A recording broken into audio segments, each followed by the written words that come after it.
How to check my Truist Bank account balance. To check your Truist Bank account balance, follow these steps. Open the Truist mobile app on your phone and ensure you have a stable internet connection.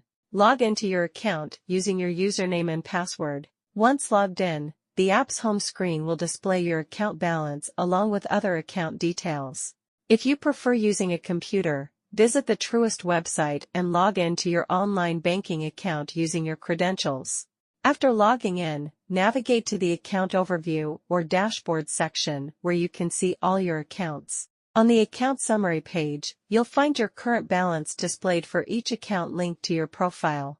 Alternatively, you can visit a Truist ATM, insert your debit or ATM card, and enter your PIN to access your account information. Once you're logged into the ATM system, you can select the Check Balance option to see your available balance. Thanks for watching.